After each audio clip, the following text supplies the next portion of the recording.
UFC 288, Aljamain Sterling versus Henry Cejudo, the return of Henry Cejudo, and welcome to another UFC prediction and analysis video by yours truly here at Boxing MMA Picks. As usual, he goes by Zan, I go by Harris.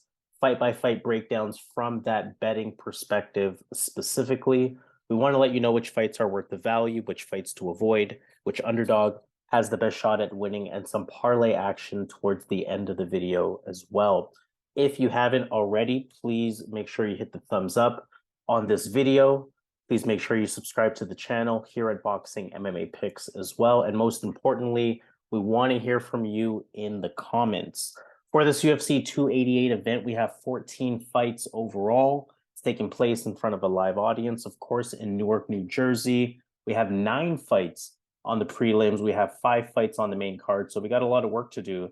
Let's get started right away with fight number 1, Daniel Santos versus Johnny Munoz. Starting with Daniel Santos, he beat John Castaneda back in October. He's introduced as a Muay Thai kickboxer, shoot to box product, if you know the Charles Oliveira camp and that name. In his style, he likes to come forward. He likes to put on good pressure, likes to put on a good pace. That striking technique is cleaned up. It's improved. I mean, I think everyone in that camp can sort of make the same claim. It is still a bit wild, but he does put his combinations together really well.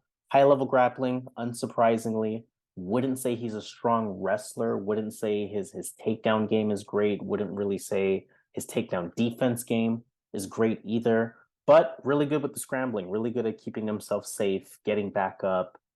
He can still land the takedown here and there, just over 1 takedown per fight. And I look at his last fight, took a lot of big shots. He recovered well. He kept coming forward. He eventually got that finish. So that earned my respect with respect to his heart, his competitiveness, his willingness to win.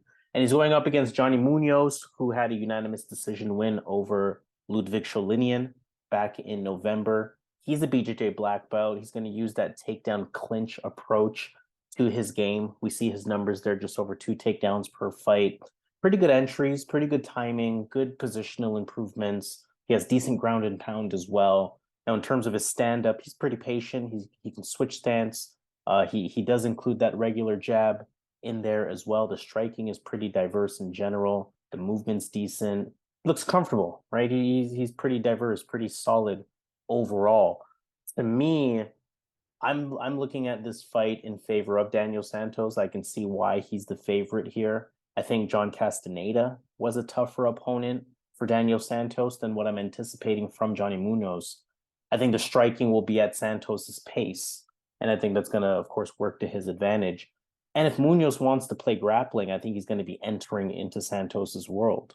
So when I think about how the styles match up, I think that Santos is in a good position here, especially if he performs the way that he did in his last fight. Munoz can definitely be the more effective striker from distance.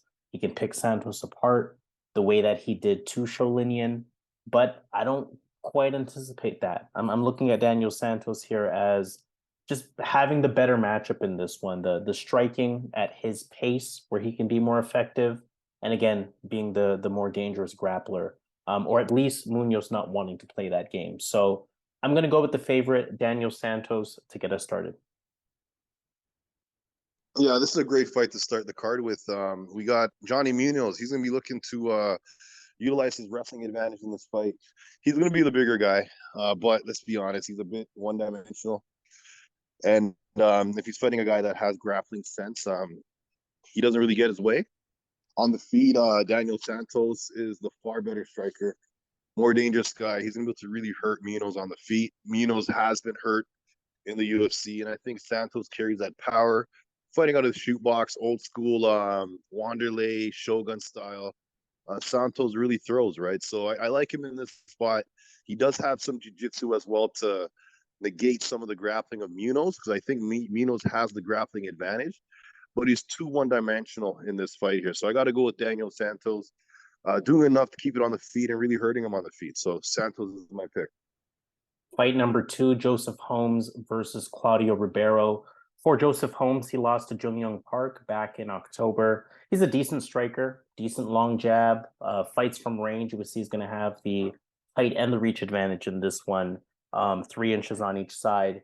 And the way that he strikes complements that style and complements those advantages that he has. Likes to kick, likes just the kicks in general to keep the fight at distance. That's essentially going to be his MO throughout the duration of the fight. Not afraid to play that clinch game either against the cage. It's going to lead to a takedown attempt or two. And we look at those numbers there to back it up, almost a takedown and a half. That's probably better represented by 3 takedowns landed in 4 fights. So not really a strong part of his game. I wouldn't quite identify him as a grappler or by a wrestler or a wrestler by any means. Again, it really is that striking. It's that striking from distance specifically. That's his MO. And really his only game plan. He's going up against Claudio Ribeiro, who lost to Abdul Al-Hassan back in January. That was in his debut. Muay Thai and boxing are his introduced backgrounds. He has a sharp calf kick, bouncy, super patient on the feet. I noticed that he is going to do a lot of fighting from the outside, almost play that counter puncher role. Super explosive. He has the power. His hands are a bit wild, but he does pump the jab out there to try to find that timing to try to bait you in, again, to that counter puncher point. Stylistically, this fight, I mean, is anyone's, right? They're both going to fight similar games in that they're both going to fight from the outside. When I'm looking at this fight, Claudio Ribeiro, to me, is the much more explosive fighter.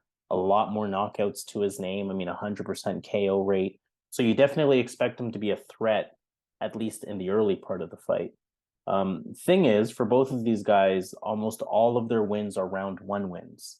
So we don't really have that consistent proof of how either of them are going to look deeper into the fight. And I think that can create a lot of variables on either side. But when making a prediction, I say all of that to say that, again, Ribeiro, to me, more dangerous in that early part of the fight, plus unknowns late in the fight for both of them. So, I like Ribeiro in this one. I think in the stand-up, his kicks can be key. His explosiveness can be key. And I think he can find a finish. I think he can hurt Joseph Holmes. So I'm going Claudio Ribeiro. I think he gets it done. Yeah, I'll be quick on this one. I'm with Claudio Ribeiro as well. Joseph Holmes, I'm not impressed, man. He's not really that good. In this fight, he's gonna have the grappling advantage, but he has pretty low grappling himself. And that's the only way to win the fight is he gets us to the mat, somehow gets a submission. If he doesn't get that in the first round, it's gonna be really hard to get the takedowns as the fight goes on. Unlike Joseph Holmes, Claudio Ribeiro has fought a 5-round fight. He has gone, I guess it must have been a championship fight against Keles Alburque, a veteran of 44 fights.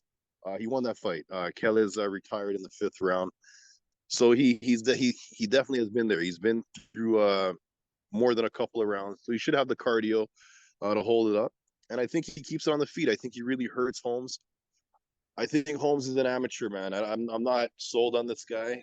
Again, he does have the grappling advantage, so somehow he's able to dictate the fight with his grappling. He can win it that way. But Claudio's from Brazil. He should have some type of knowledge there. And on the feet, all I see is one-way traffic, right? So I'm going to go Claudio Ribeiro to get the win. Fight number 3, Rafael Estevam versus Zhalgas Zhumagulov. For Rafael Estevam, he's undefeated. He fought on Dana White Contender Series back in September. I like his ground game. Good takedowns, good patient top control, high IQ, good scrambling. Really good at keeping and improving position. His ground and pound is pretty effective as well. And his submission defense is pretty effective as well. So, of course, undefeated fighter, more in that grappling realm. That's unsurprising as he is a Brazilian. Zhalgas Zhumagulov, on the other hand, had a split decision loss to Charles Johnson. 3 losses in a row at this point. Almost everyone had him winning that fight for what it's worth. And that split decision loss that he had to Jeff Molina in his previous fight, a lot of people had him winning that one too. So a fighter that finds himself in very close fights. He is a decent fighter overall. The stand-up is there, the kickboxing, the boxing is there as well. The movement is good. He can switch stance, the cardio, well-rounded in terms of having a ground game as well, almost a takedown and a half per fight. Low accuracy, but that does tell you that he is able to land it. He's landed 3 takedowns in his last 2 fights. Just speaking to that, his forward pressure is effective for him, but stylistically, he finds himself fighting off of that back foot a little bit more than you'd like, especially as the fight progresses, and that could be what's costing him in these close fights. When I look at this fight, especially thinking about the Charles Johnson fight, not really panning out, or Charles Johnson in general, I should say, not really panning out to be much, and the UFC kind of gifting him a decision at that time. The UFC might feel like they owe Zhalgas Zhumagulov one here, right? But I think they're doing him no favors by matching him up with Rafael Estevam. Wasn't able to find as much footage as I wanted with Estevam, but I'm going to trust the newcomer here. I think that he's going to be bigger, stronger. I think he's going to be able to land the takedowns. I think he's going to have effective top control throughout the fight for at least 2 rounds. And Zhalgas, either the UFC feels like they owe him one, or they're doing him no favors and they're potentially trying to get him out of here. So Estevam, I think, gets it done. I think he will perform the way he needs to. I think he will specifically do it with his takedowns and score at least 2 rounds in his favor. Estevam is going to be my pick. Yeah, this is a tough fight because Zhalgas has a way to make fights look close. And he's fought in really good guys. His last fight against Charles, I thought he won. Jeff Molina, I thought he won. I picked Charles and I picked Jeff Molina. I was glad I got the win, but I really feel Zhalgas was getting shafted by the judges in those fights. This guy can wrestle. He can go 3 rounds. He's a 3-round guy, which is a good thing and a bad thing, in a sense that the bad thing is that he doesn't have the power really to knock guys out, really finish fights. He's not that dangerous. But the good thing is he can go 3 rounds. He can hold his cardio. And as his fight is stretched out, he can hold his own in that scenario. Against Rafael Estevam, this guy's really good on the ground, really good grappling, really good jiu-jitsu. Goes for takedowns. He's relentless. He forward pressure. Not the greatest striker, but he is effective because he is marching you down. He could take a shot. He looks good. He has all the qualities of somebody that's going to do their thing in the UFC. And I believe I'm with Harris, man. I think he gets it done here. I think he's going to be a new Brazilian guy on the scene in the UFC. He's going to be tough to beat with his forward pressure. And even if he has a tough first round, which I expect, I could see Zhalgas slowing down. He doesn't have the best cardio. While Estevam is, how you say, he's relentless with his style. He's going to keep going forward regardless. And he can fight when he's tired. So I think he has the better gas tank. I think he can push a pace that can frustrate Zhalgas. So I'm going to go with the newcomer as well, getting this to the mat, really good top game. I could see a submission. Rafael Estevam for the win. Fight number 4, Phil Hawes versus Ikram Aliskerov. Phil Hawes lost to Roman Dolidze in October. Good power, cuts the ring off really well, almost a stalking type of style, but also has a very effective jab with solid movement. He doesn't really force the issue at all. Throws good fakes, good feints, sets up his punches really well. The level changes are there because he does have wrestling. The combinations are there and the striking IQ is there. Pretty strong clinch against the cage. Again, I mentioned his wrestling background. Good takedowns, good takedown defense as well. Solid top control, solid ground and pound. A fighter that you really like on paper, right? Ikram Aliskerov, he's coming from Dana White Contender Series on a 5-fight winning streak. Look for good, patient forward pressure from him. Look for clean, powerful striking from him. Really likes that push kick to back his opponents up against the cage. I wouldn't say he's an amazing striker by any means, but he holds his own. He's effective. He lands shots. He wins those exchanges, and to the point of backing you up against the cage. Unsurprisingly, good wrestling, right? You don't see a ton of chain wrestling out of him, but you do see a good amount of takedown attempts. You do see good timing on those takedowns. Really good at mixing in those takedowns with his striking. And true Dagestani style, the top control is good. The submissions are there. Everything that you would expect in that respect. Like I said, Phil Hawes, one of those fighters you really like on paper, right? He has all the tools, and I think he's going to be dangerous against anyone. I think he's going to be live against anyone.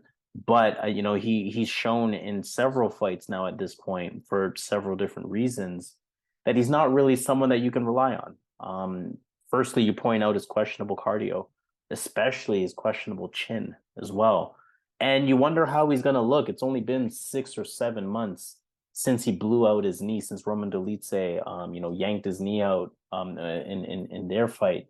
Funny thing is, again, Phil Hawes is dangerous nonetheless, right? He could be the better striker here. His takedown defense will definitely work in his favor, but I just can't trust him. It just takes one punch from Aliskerov. It just takes, Aliskerov wearing on him with the takedown attempts for his gas tank to completely go away, right? I'm seeing Aliskerov as sort of the sturdier fighter here. And I'm going to pick Russian wrestling over American wrestling probably every single time. So I'm going to go with the newcomer. Phil Hawes is dangerous, but several reasons not to trust him. I think Ikram is going to win the war of attrition on this one and get the job done. Yeah, this honestly is one of the tougher fights for me because on paper, Phil Hawes should be the pick here because when you look at wrestling credentials, yes, Ikram is a couple, 3-4 time champion in Sambo, at the highest level in Sambo.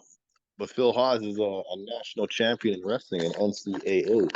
He's a Division I NCAA champion. This guy should be the better wrestler. When it comes to wrestling, he should be able to keep it on the feet, and he should be the better striker. And if Ikram can't get it to the mat, Phil Hawes can easily win the striking battle in this fight. Here has hit some good points with his cardio issues on the Phil Hawes side, his chin issues. So even if he's the better striker, Ikram could be the more effective guy because they're both going to land. But if Phil Hawes can't take the shots, it could be lights out for Phil Hawes. Tough fight. Can go either way here. I don't blame anyone for going on either side. Because, again, as I stated, on paper, Phil Hawes has that NCAA pedigree wrestling. Should be enough to keep it on the feet. He has the far better striking. It should be an easy win. He should be the favorite on paper. But the intangibles, Ikram has that. He has the cardio. He's a Sambo 4-time champion. So he's gonna fight. He's gonna fight for your money. He's not just gonna lay down here. I can see this fight literally going either way. I landed on Ikram just because I think he's more durable. I think he has more toughness than Phil Hawes. Phil Hawes is 34. He's getting up there. You should be like this guy at this point should be marching on the top 10, but he's not. I think it's Ikram's time. I think Ikram's going to somehow get this one done. But again, on paper, Phil Hawes should be the pick. But I just think Ikram has more intangibles here to get the win. So I'm going to go Ikram Aliskerov, utilize the wrestling, the grappling, the submission threats he has. I think he's a more dangerous guy in this fight. So I'm going to take Ikram to win the fight. Fight number 5, heavyweight fight, end of the early prelims. We're looking at Braxton Smith versus Parker Porter. Braxton Smith, newcomer, making his UFC debut. He's on a 5-fight winning streak, 5 wins, 5 finishes, 5 round 1 KO TKOs. Obviously very dangerous in that early part of the fight. Unsurprising to the heavyweight division, big power, big explosiveness. He is one shot at a time, and he's going straight for that power. He's not even really looking to set it up. I will give him credit for being patient in his setup, though. He showed me good takedown defense in a few fights. I don't know how legitimate his opponents were with respect to their wrestling, but looks like he can defend that takedown a little bit.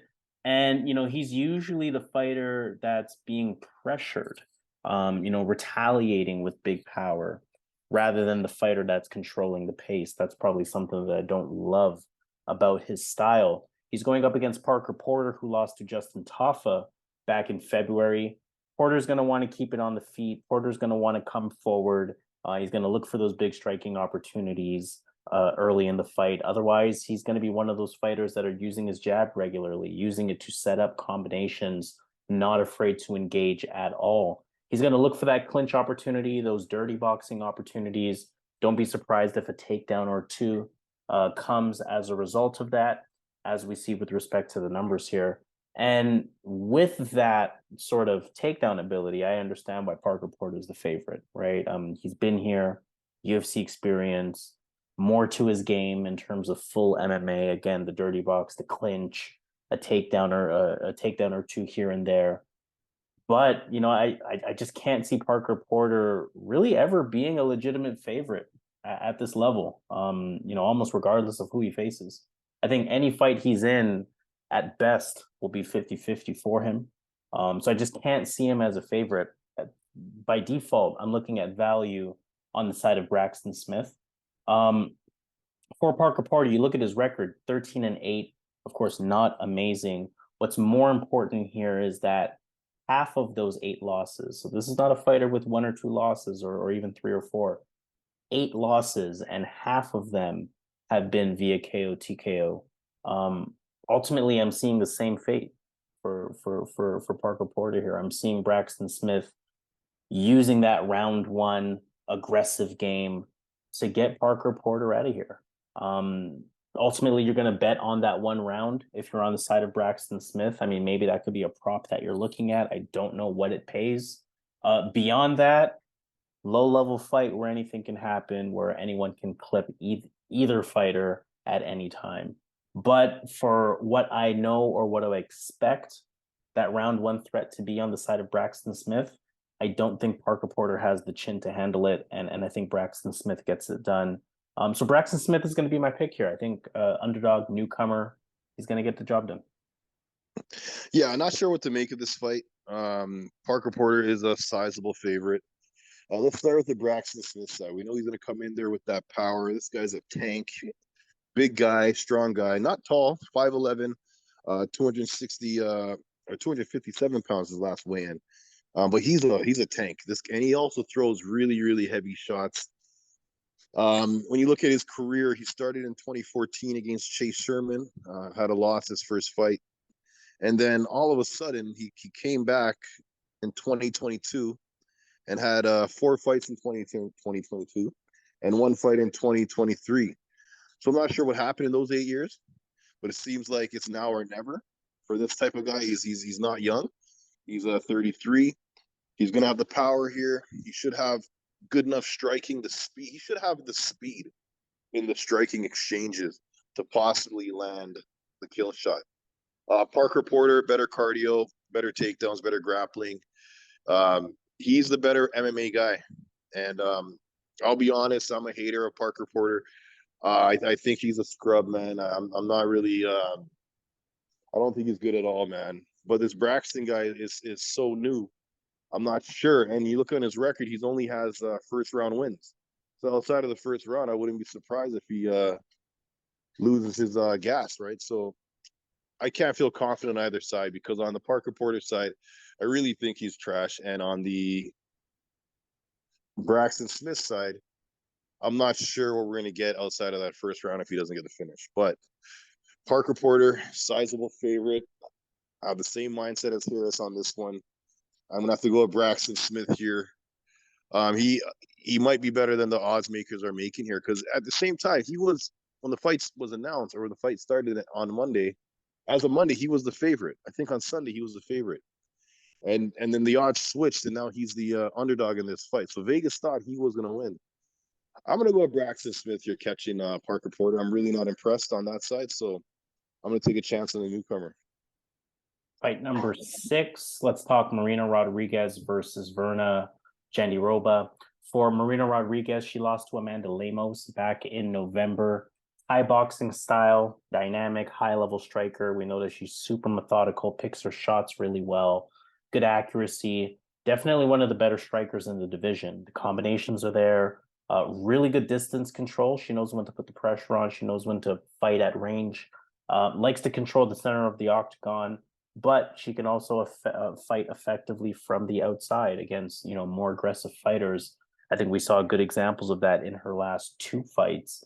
Good tie clinch, good knees, good elbows in the clinch. Her one weakness is that she can be taken down. Just 65% takedown defense. Of course, no offensive ground game of her own. We see the takedown numbers there next to 0. Solid protective guard though. She doesn't really take much damage on the ground, but also not the best at getting up. And that could be really costly in a fight against Virna Jandiroba, who is a BJJ black belt, had a pretty impressive unanimous decision win over Angela Hill last year. We know that she's a ground and grappling specialist. We know that she has really tight top position, quick submissions. So she's dangerous on the ground. Still green on the feet. She does move a lot. She does have decent in and out movement. She does have decent movement around the cage as well.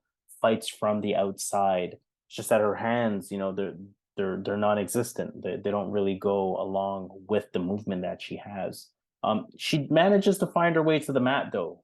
Over 2 takedowns a fight, 3 takedowns landed in her last fight. So although she may not be the strongest wrestler, we do have to give her credit for being able to bring these fights to the ground. One thing that I question with Jandiroba though is her cardio. So we're gonna have to see how that one plays out in this fight. You're looking at striker versus grappler, and just like Jandiroba's last fight, her ability to capitalize on her strengths was impressive. So could that happen in this one? We're gonna have to find out. I think that Marina Rodriguez is a much different type of opponent than Angela Hill was, even though Angela Hill still kind of fit that striker narrative, so to speak. Marina Rodriguez has much better distance control. Surprisingly, she actually won't have much of a reach advantage in this one, but she will be the taller fighter. She will be the longer fighter. I think she's going to use her range better than Angela Hill would have done. This fight to me, a little bit tough to predict because you want to assume that Rodriguez is just at a higher level. But Jandiroba, she's proving that she can keep up, right? And it's women's MMA, and that alone is unpredictable. But that said, I think Marina Rodriguez is going to be a little bit too much here. I think she's a little too smart with the striking. I think she's going to keep herself out of that grappling danger, whereas, someone like an Angela Hill was willing to engage in that. I don't think Marina Rodriguez is going to want to engage in that at all. And from there, the striking should take over. From there, the takedowns for Jandiroba should be harder and harder to land. So I like Marina Rodriguez here. I think, again, just higher level fighter, significant striking advantage, and she's going to be able to keep it on the feet. So I'm going to go Marina Rodriguez to get the job done.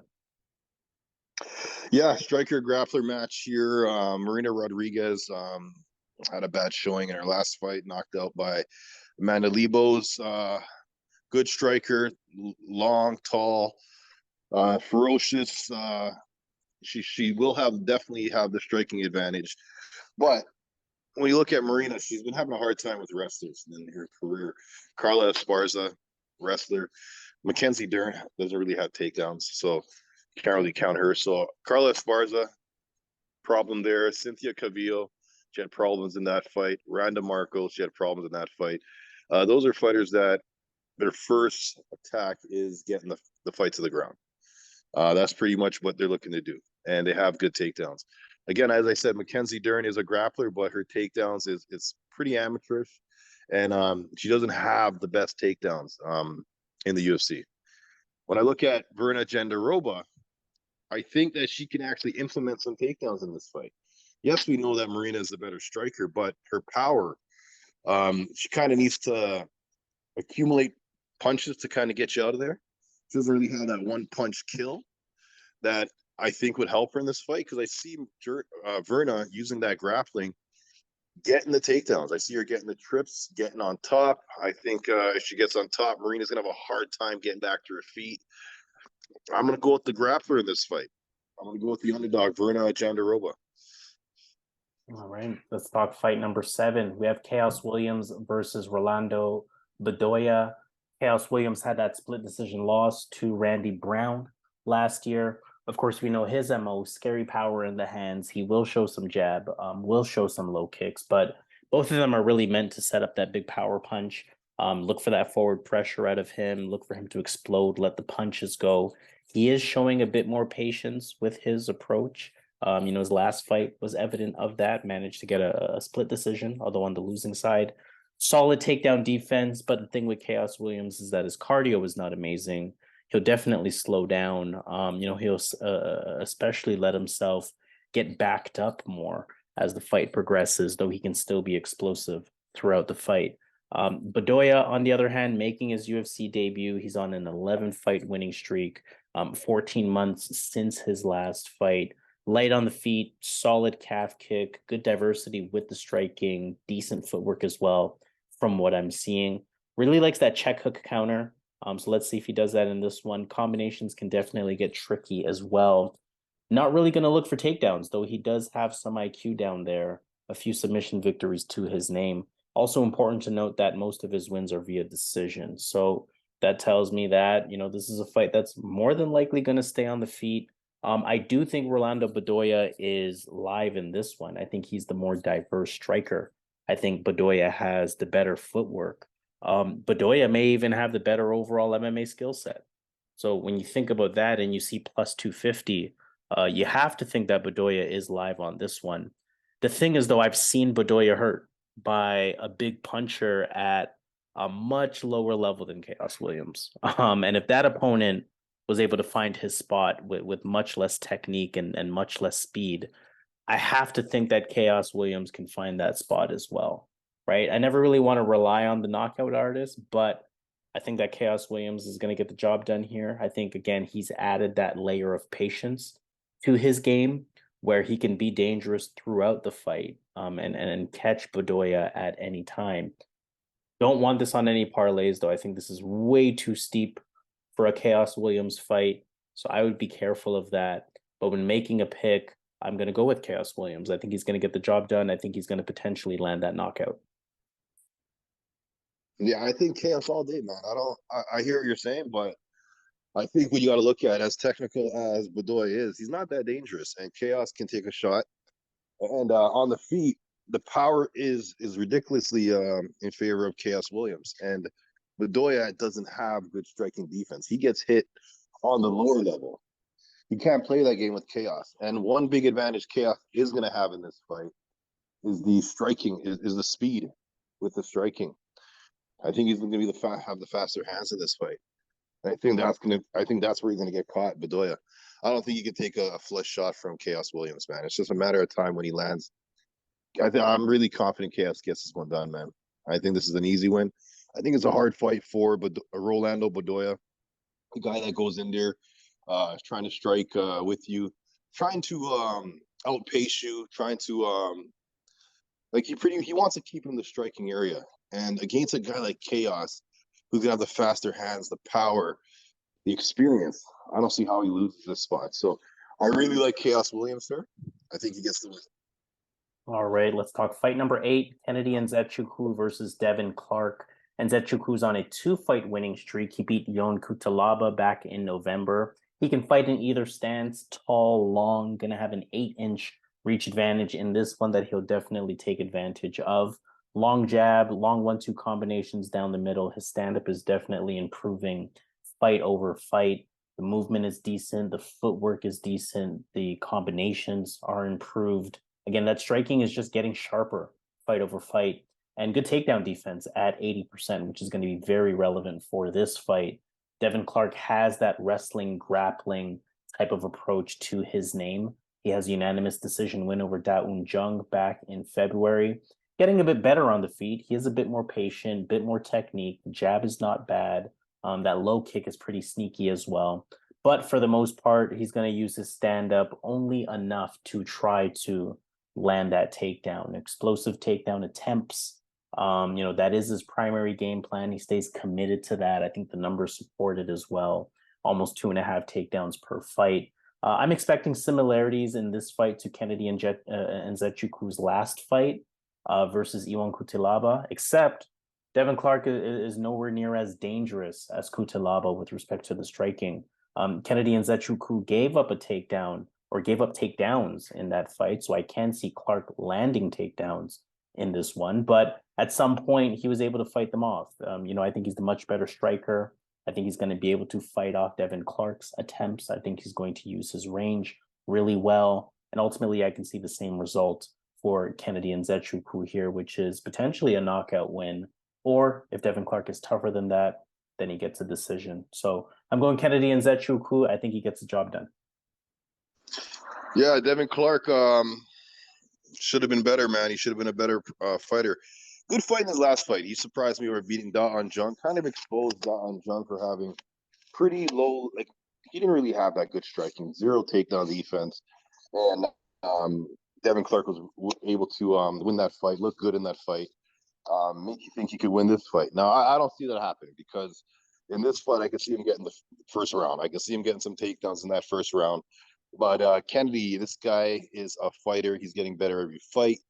And after the first round, he's not going to be able to get the takedowns. And Kennedy's a finisher, man. Once he gets you hurt, he smells blood. This guy knows how to really finish fights.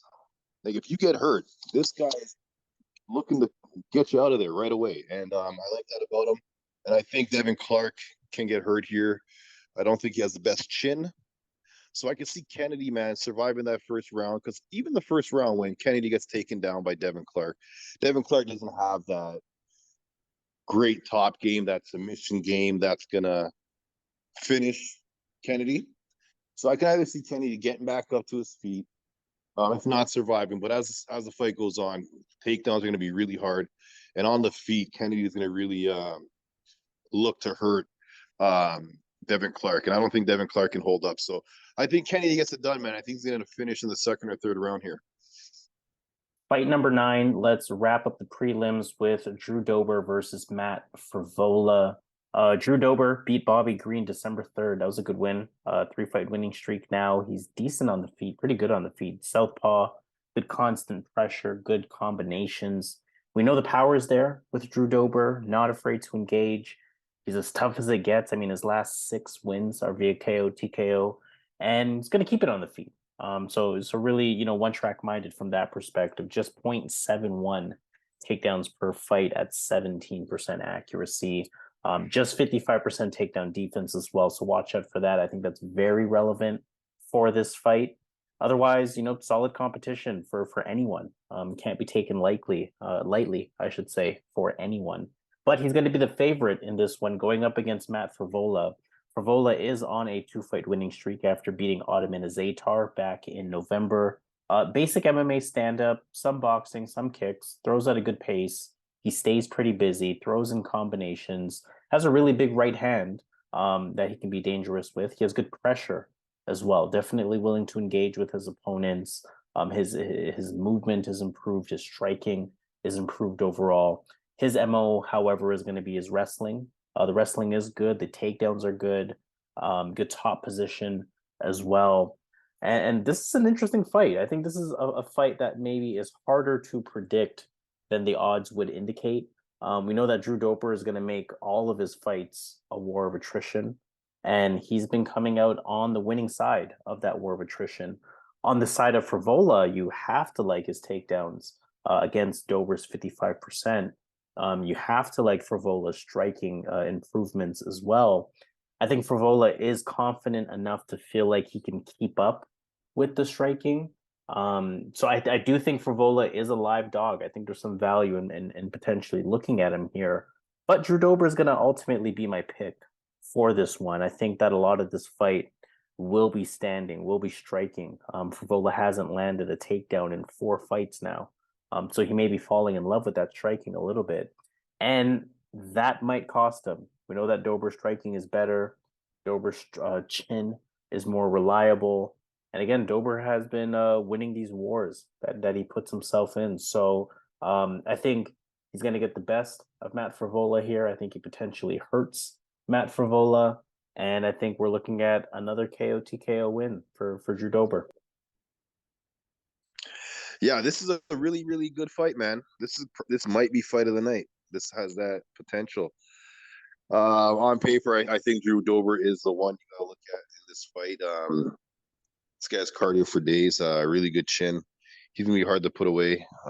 His only hole in his game is his grappling, getting taken down and getting back to his feet. I think that he really needs to improve that area of his game. Now, in this fight, when you look at Frevola, I like his wrestling. I like that he's improving in his striking. He has power in his left and right hand.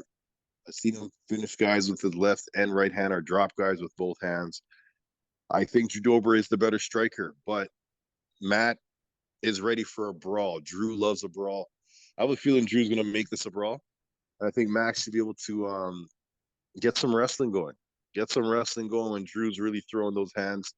I've seen lesser wrestlers get takedowns on Dober, and Frevola has underrated top game. And in this fight, again, Drew Dober should definitely get the win. I understand why he's the favorite, but the guy has 11 losses, so it's not a guaranteed thing that he wins this fight. And against a guy like Matt Frevola, who looked really good in his last fight, he should go to the wrestling route. If he wrestles, I think he can get this done. If he strikes, he's playing to Dober's game. But if he mixes in the wrestling, I like Matt Frevola here in this spot to get the underdog upset here. All right, let's move on to our main card. 5 fights overall. We're starting things off with Kron Gracie versus Charles Jourdain. Featherweight fight here. Kron Gracie hasn't fought since October 2019. Had a unanimous decision loss to Cub Swanson at that time. As the Gracie name suggests, BJJ, grappling specialist, 5 professional wins. All 5 of them are via submission. He's a southpaw on the feet, some switch stance as well. Doesn't really have the cleanest striking, but he's not afraid to come forward. He's not afraid to close distance. He's not afraid to look for his. He's going to use that forward pressure to try to work in the takedowns. He's going to use his grappling skill to find those takedowns. He's super patient. He's going to wait for you to make a mistake, pull you down, pull guard if he needs to. Just really find his way to the ground by any means possible. To that point, his actual wrestling is not amazing, but he finds ways to get you down. And then of course his grappling is super dangerous. Can't really make any mistakes with him. Of course, right? Charles Jourdain is on a 2-fight losing streak. He had a unanimous decision loss to Nathaniel Wood back in September. He's a good dynamic striker as a southpaw. He can switch stance as well. Has some power, has good explosiveness. 8 of his 13 wins are via KO TKO. So we want to be mindful of that. Good counter striker, good calf kick, really just a high action fighter, good forward pressure, good cardio as well. Just 48% takedown defense, though. I think that's going to be ultimately the key factor in this fight. But look no further than Jourdain's advantages with striking, in my opinion. I think his movement's a lot better, more weapons, better, more speed, better IQ. Just a better overall striker by far, in my opinion. The unknown, of course, is how much has Kron improved since 2019. Did his striking get better? We don't know, right? But at 34 years old, knowing the Gracie family was never a family of strikers, I'd bet that we don't really see many improvements as far as the striking. In fact, I'd bet that we see essentially the same level of fighter as competed 4 years ago. And Jourdain not necessarily guaranteed a win here, but after losing 2 in a row, I feel like he needs it. I feel like that's going to make him fight smarter, maybe take less chances. Keep this one on the feet, use his movement, kind of take the Cub Swanson script and find his way to potentially win an easy fight here. So I like Charles Jourdain. I think he's going to protect his record. I think he needs a win. I think he has the tools to do it. And I think he's going to be able to keep it on the feet because Kron Gracie is not the strongest wrestler. So I don't see how Kron gets to the ground unless Jourdain makes mistakes. And in Jourdain's position, I see him fighting smarter, making less mistakes, being less prone to making mistakes. So I'm going to go with Charles Jourdain on this one. I think he gets the job done here. Yeah, this is a good fight, but Kron Gracie only 6 fights. He's gonna have a big advantage in the grappling. If he locks on, gets a submission, he can definitely get a win here. Charles has been submitted here by Darce choke against Julian Rosa, and in his amateur, he was submitted by a rear naked choke. And now he's fighting a guy that is a far better grappler, submission grappler combined. He's never fought a grappler this good. This is going to be the best submission guy that he's faced. So you got to think that at any point in the fight, Kron Gracie, if he gets the position he wants, he has the finishing ability with his submissions, with his jiu-jitsu game. But this is not a jiu-jitsu tournament. So I got to go with Charles Jourdain having a more well-rounded game. He has to come in here knowing that he needs to have a really good submission defense. He needs to avoid getting taken down on the feet. He's 10 times better than Kron Gracie, and he has power. He needs a win. I remember I heard Dana White mentioning he's going to come back to Canada. There's not many guys in Canada, right? Like doing things. So they need to get these guys in the win column. They need Charles back in the win column. If they come to Canada, if they come to Toronto, Charles is going to be on that card. But you can't have him losing these fights. He might get cut. So I think the UFC really wants him to get this win here. Kron Gracie is really limited and really in what he can do. He is strictly a grappler. If Charles can keep the distance, keep it on the feet, he should have no problem here. So I'm going to go Charles Jourdain. But there is that threat from the Gracie, right? There is that threat. So you got to be careful making a play on this. But Charles Jourdain is the better fighter. Second fight of the main card, Movsar Evloev versus Diego Lopes. Evloev undefeated. He beat Dan Ige last year in June. We know he pretty much a complete package, right? High level striking, good boxing, good kickboxing, good power, good accuracy, good with his jab as well. He's really patient, picks his spots well. Takedown defense okay, just 71% on paper, but great technical ability to get back up if he is taken down. Very strong offensively with his wrestling, so expect multiple takedown attempts, expect chain wrestling, expect good entries, repeated takedowns throughout the course of the fight. He landed 18 takedowns in his last two fights, just speaking to that. Really strong with the top control as well, and really good, ground control, ground and pound, different things like that. Diego Lopes last fought in November. 19 of his 21 wins are via finish. I think 11 of them via submission, if I'm not mistaken. But hasn't really taken on the highest level of competition. Introduced as the BJJ fighter, patient striker, solid striker. His hands are okay. He's not really the most active, however, with his striking. I think he's a little bit too selective. But, the clinch is there. The takedowns are there. Again, the grappling is there. His top control is there as well. Lopes is stepping in on very short notice here. I think just 4 days. I think the original opponent was supposed to be Movsar Evloev versus Bryce Mitchell, which is something that I know I'll speak for the both of us. We were both looking forward to. So this was kind of disappointing. So let me not waste too much time at all. Evloev should be completely fine here. Evloev should be better all around, better striker, much stronger with the wrestling. Just a completely different class of fighter. Got to respect Diego Lopes for finding his way to the UFC by any means possible. He's someone who has lost on the Dana White Contender Series in the past, kind of working his way up the regional scene, things like that. So got to respect him for finding his way to the UFC by any means possible. But Movsar should be way too good here and should have no problem winning. Movsar is going to be my pick. Yeah, Movsar all day, man. I thought he was going to be Bryce. This is a much easier fight. I think Movsar is going to confuse Diego, man. He's going to mix in the striking with the takedowns for 3 rounds. He's going to make it look really, really easy. Lopes does have the puncher's chance. He can definitely land a shot that can hurt Movsar, but Movsar has too much, man. He's going to confuse Lopes, mix in the takedowns, get some top control if it gets sticky on the feet. I think Lopes is more dangerous on the feet, but I think Evloev, with his wrestling ability, is going to be the one to dictate the striking on the feet. So I'm going to go Movsar Evloev, man. I think he's going to confuse this guy and get an easy win here. Third fight of our main card, Jéssica Andrade versus Yan Xiaonan. Jéssica Andrade lost to Erin Blanchfield back in February. On the feet, she fights in the pocket. She looks to keep the distance close. She looks to keep her hands tight, marches her opponents down a bit. She does like to engage. There's a lot of combinations in those moments. Almost a borderline brawling type of style, although a lot more tactful as of late. We know she's very physically strong in any division she's competing in. Uses that to her advantage with her wrestling, with her grappling as well.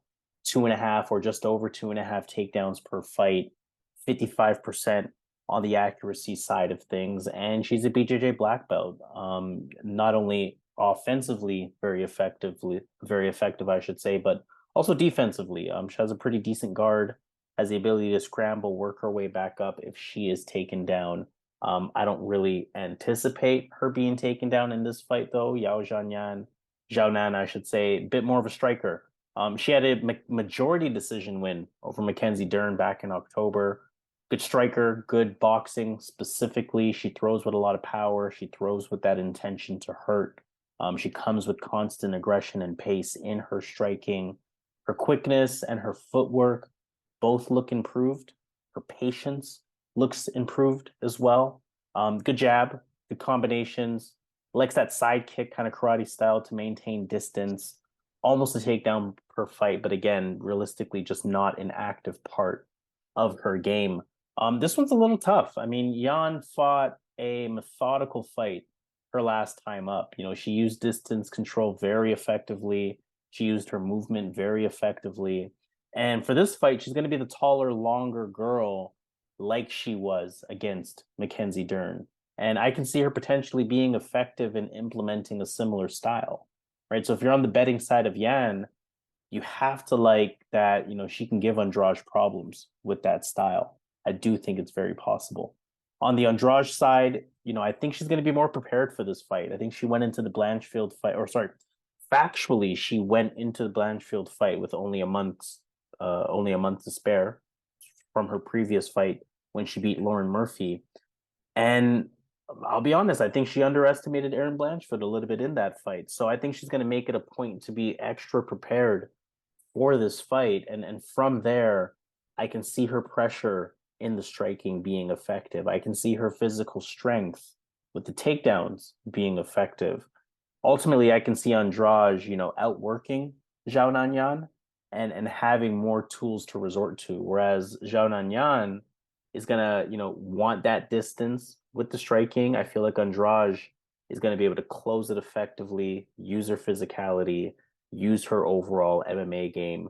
And I think as a result, Jéssica Andrade is the smarter pick here. I think she gets back into the win column. So I'm going to go with Jéssica Andrade on this one. I think she gets the job done. Yeah, I'm gonna go with the underdog, man. I'm going with Jan to get the win here. This is on paper, Andrade should win. She has that takedowns. She has a takedown advantage, and we've seen what Carla Esparza was able to do. But Andrade has different takedowns than Esparza. Esparza was able to dip low, kind of turn the corner with the takedown. Andrade is a different beast when she does her takedown. She's looking to kind of slam you, get the double leg. But Jan in that position is really good at getting the underhooks, watching her fight. So I think she's going to be prepared, man. She's working with Alpha Male, Team Alpha Male, bunch of wrestlers over there. We just saw Song Yadong face a similar opponent here. Similar advantages, similar weaknesses. And I think that Jan's gonna be able to keep it on the feet here, man. I think she's gonna do enough. She might lose the first round, but as the fight goes on, Jan has tremendous cardio, and Jéssica with her style, she doesn't really go for takedowns as the fight goes on. So I could see Jan surviving that first round, and as the fight goes on, picking her apart. Far better striker, dangerous striker. So I could see Jan getting the win here. So I'm gonna go Jan to get the win in this spot. All right, let's talk co-main event. We're looking at Belal Muhammad versus Gilbert Burns. High stakes welterweight fight in this one. Belal Muhammad beat Sean Brady back in October. Good boxing, good kickboxing. Look for a lot of switch stance out of him. Look for him to close distance, especially in the way that he looked in his last fight, fighting in the pocket, trying to back you up. Good movement in general. Look for the level changes, look for the fakes, look for the feints to be incorporated in his game. Also a volume striker, strikes at a pretty good pace throughout the fight and good combinations as well. We know that he's been training with Khabib as of late, elevating his wrestling even further. His wrestling has always been good, though, over 2 takedowns per fight. Also 92% takedown defense, which is pretty impressive on paper. And with Belal, you're getting, good chin, good cardio, good heart. Just one of those fighters that has no glaring weakness to his game. Taking on Gilbert Burns, where you can say a lot of the same things, right? He fought just last month, unanimous decision win over Jorge Masvidal, improved stand-up. He's, pretty light on the feet, Likes to come forward, a lot more patient, however, but he will, throw those fakes, throw those feints, throw those level changes. Powerful right hand. I think that's kind of an equalizer for him, is that he's going to have the power advantage in this one. We know his BJJ, we know his grappling ability speaks for itself. Definitely one of the highest levels in the UFC. And speaking to that, 9 of his 22 wins via submission. Strong takedown game as well. Strong top control. 2 takedowns per fight. Not afraid to pull guard. We know toughness is there with Gilbert Burns. Again, I think that Khamzat fight was a great example of that. Great fight here. Very close one to predict. From a betting perspective, I definitely don't touch this. I just want to enjoy it from an entertainment perspective. And you can kind of make a case for either fighter here. I think statistically, you like what you see from Bilal. Higher striking pace. He lands takedowns just as effectively. His takedown defense is significantly better than Gilbert Burns. And that's going to tell you that he may be able to keep it on the feet. I think he's going to want to keep it on the feet either way, given Gilbert Burns' grappling ability. So it's the striking battle that's going to be interesting here. I think both of them can be outstruck, despite both of them being solid strikers. I think Bilal probably has the cleaner style of striking, but I think Gilbert Burns is the more dangerous striker in this one. And I think that Burns is also going to have the better overall ground game, all things considered. This will be a 5-round fight, so I think that's important to note.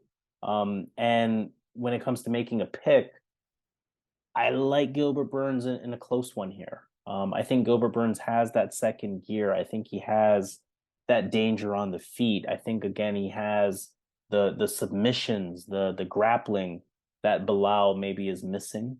Bilal, of course, has been on a streak, really good at winning fights, high IQ, knows how to get it done. Wouldn't surprise me at all if he game plans really well for this fight, especially working with Khabib.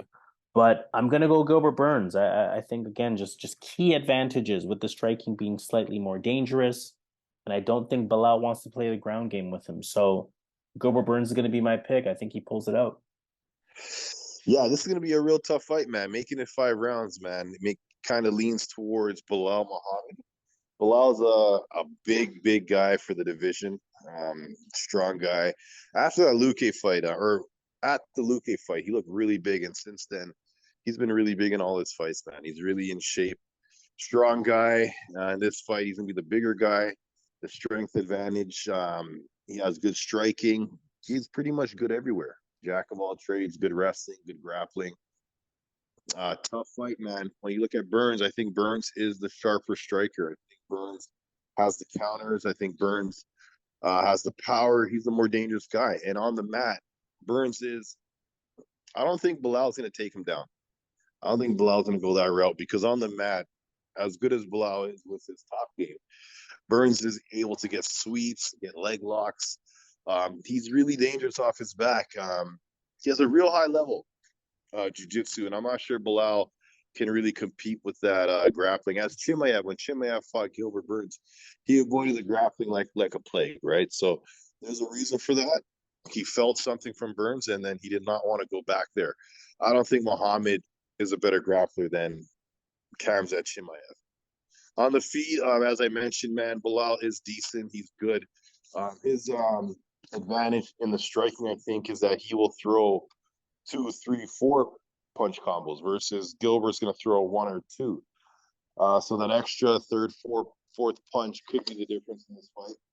But I do like Gilbert Burns' movement on the feet. I like his footwork and his counters and his power. He has a really good hook, right hook, left hook. He can put this guy down. I just think when I look at the striking, I think Gilbert's better. I look at the grappling, I think Gilbert's better. The size is on the Bilal side. Cardio, they both have good cardio, but Bilal, I think, has one of the best cardios in the UFC. So he has the better cardio. I have to go with Gilbert Burns in this spot, man. I think he's going to do enough. I think he's really improving his striking against Masvidal. Yes, he uses grappling, but on the feet, he was outclassed in Masvidal. And even though Masvidal wasn't in the best shape or wasn't really motivated for the fight, it's still Masvidal. And to outstrike Masvidal is a big thing. Not many people do that. It tells you Gilbert Burns is improving in that striking. So I'm going to go Gilbert Burns to pull this one off. It's a close fight. Any guy can win this fight. Even fight odds indicate, but I do think I've been a bit more impressed with Gilbert Burns. So Gilbert Burns is my pick. All right, so let's get to our main event of the evening. Bantamweight title on the line. Aljamain Sterling, Henry Cejudo, the return of Henry Cejudo. Let's break these fighters down. Aljo beat TJ Dillashaw back in October. We know Dillashaw had suffered the shoulder injury in that one. Bit of an awkward style with his striking. A lot of switch stance, very dynamic, very active with his movement. He fights from range. The kicks are a primary weapon in his offense. Long jabs, long 1-2s, very dynamic, very explosive as well. His strength is in his wrestling, though. He's physically strong. He's athletic. The transitions are high level.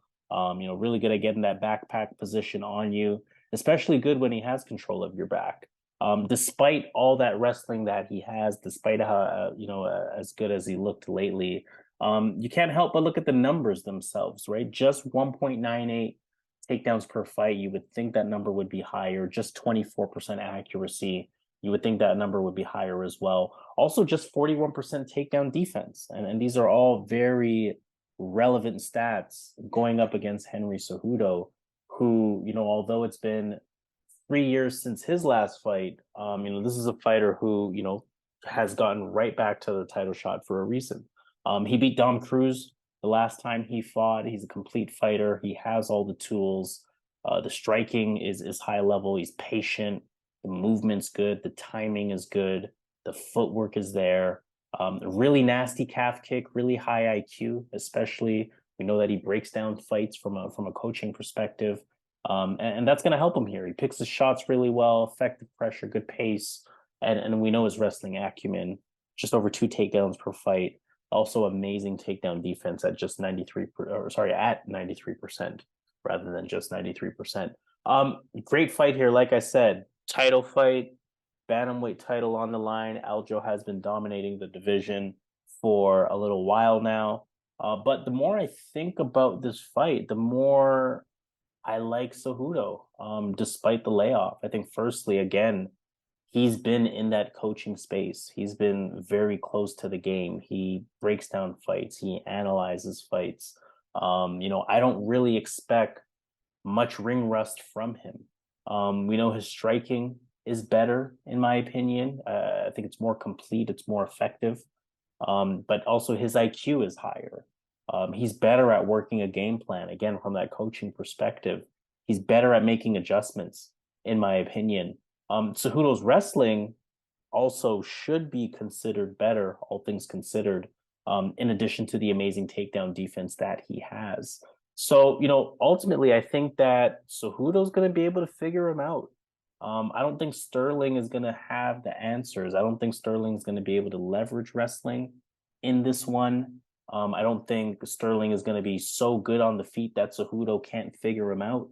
I think that Cejudo is going to be sharp. I think that Cejudo is going to be ready. And from a matchup perspective, Cejudo has a lot of things in his favor that he can use. So we'll see. I mean, this is a high-level fight. I understand why the odds are as close as they are. Aljo is the champ. He has deserved it. Henry's coming in on a 3-year layoff. So Aljo could come in and just dominate and just win the fight. But when I look at it analytically, I actually don't take much away from Cejudo from the time he was competing 3 years ago. I still look at those same accolades, those same abilities as being there. And those abilities that he had then, I think beats Aljo today.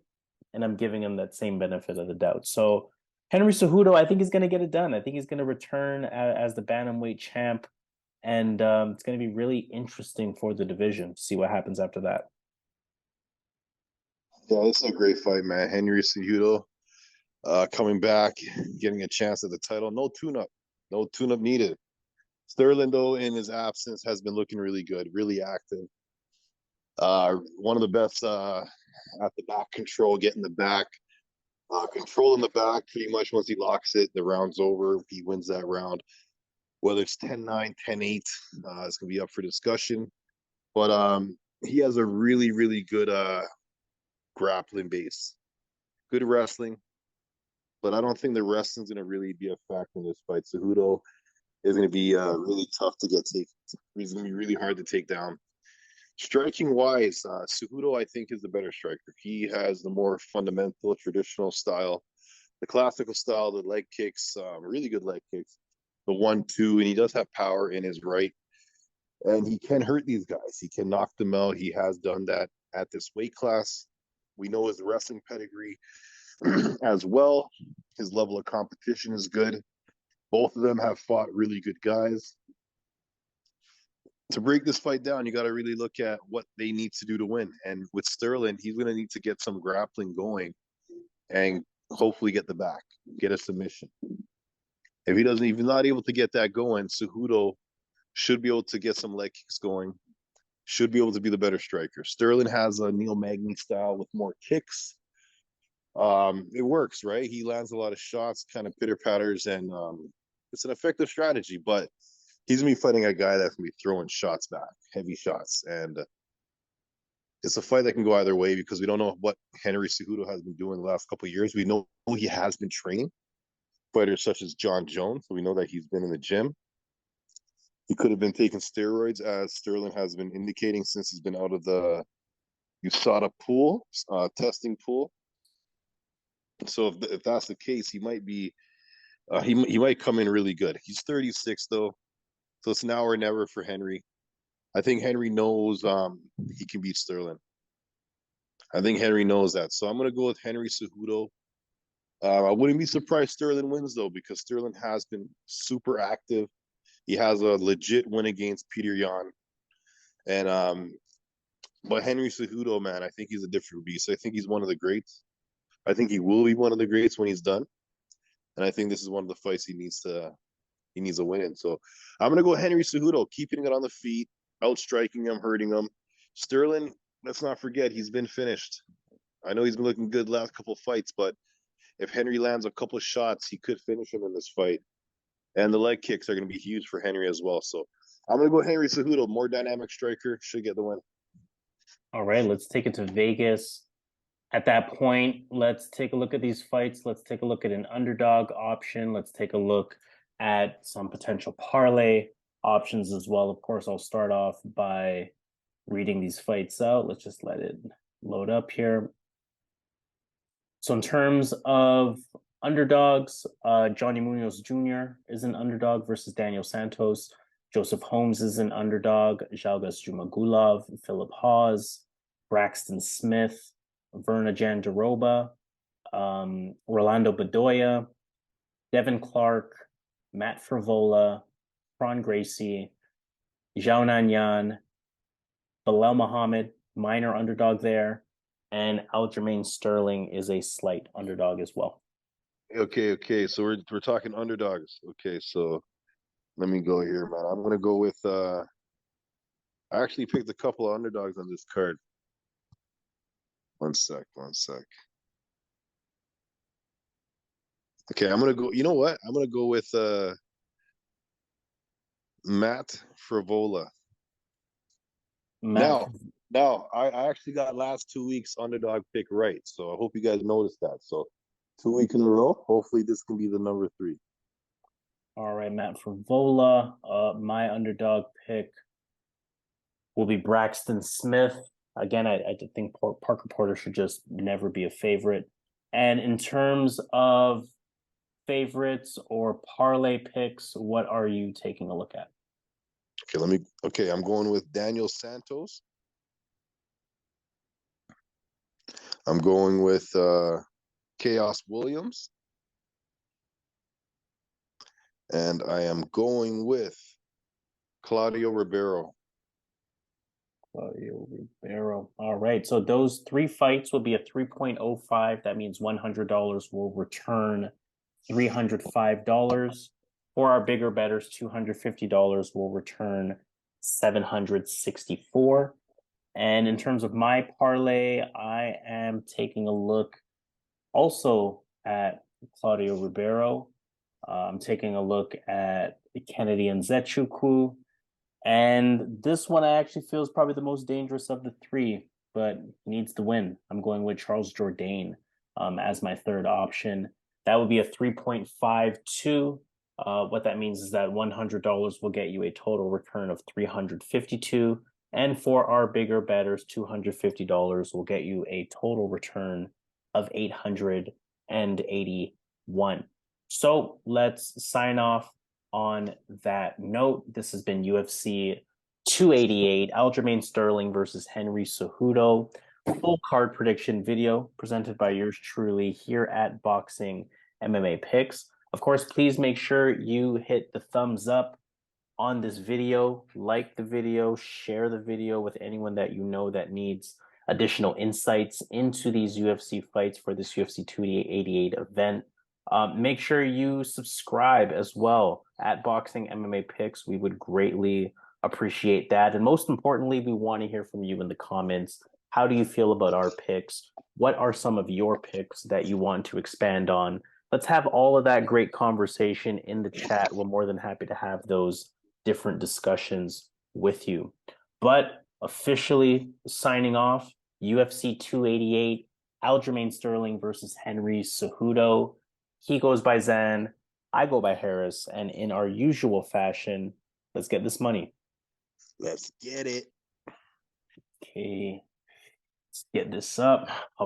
Should be up in Let me know. Yeah. Let me know. All right, yo. Later.